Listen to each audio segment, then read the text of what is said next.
20. They should be out of it. They should provide massive reparations, but that's their only role. A UN initiative to bring together elements within Afghanistan that would try to construct something from the wreckage. It's conceivable that that could work with plenty of support and no interference.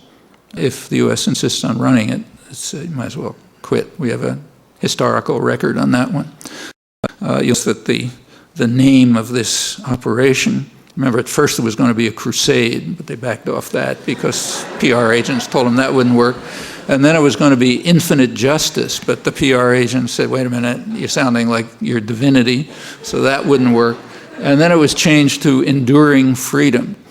We know what that means, but nobody has yet pointed out, fortunately, that there's an ambiguity there. To endure means to suffer, you know?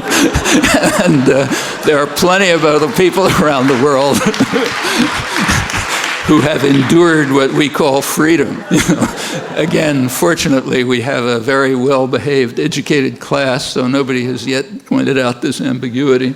But if it's done, there'll be another problem to deal with. But if we can back off enough so that some more or less independent agency, maybe the UN, maybe credible NGOs, can take the lead in trying to reconstruct something from the wreckage with plenty of assistance, and we owe it to them, then maybe something would come out. Beyond that, there are other problems. We certainly want to reduce the level of terror, certainly not escalate it. There's one easy way to do that, and therefore it's never discussed, namely stop participating in it. That would automatically reduce the level of terror enormously, but that you can't discuss. Well, we ought to make it possible to discuss it. So that's one easy way to reduce the level of terror. Beyond that, we should rethink the kinds of policies, and Afghanistan's not the only one, in which we organize and train terrorist armies. That has effects. We're seeing some of the effects now. September 11th is one. Rethink it. Rethink the policies that are creating a reservoir of support. Exactly what the bankers and lawyers and so on are saying in places like Saudi Arabia, and on the streets it's much more bitter, as you can imagine. That's possible. You know, those policies aren't graven in stone. And furthermore, there are opportunities. It's hard to find many rays of light in the last couple of weeks, but one of them is that there is an increased openness.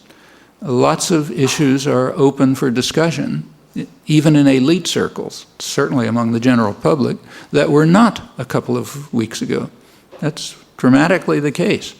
I mean, if a newspaper like, say, USA Today can run a very good article, serious article on life in the Gaza Strip, there's been a change. The things I mentioned in the Wall Street Journal, that's change. And among the general public, I think there's much more openness and willingness to think about things that were under the rug and so on. These are opportunities, and they should be used, at least by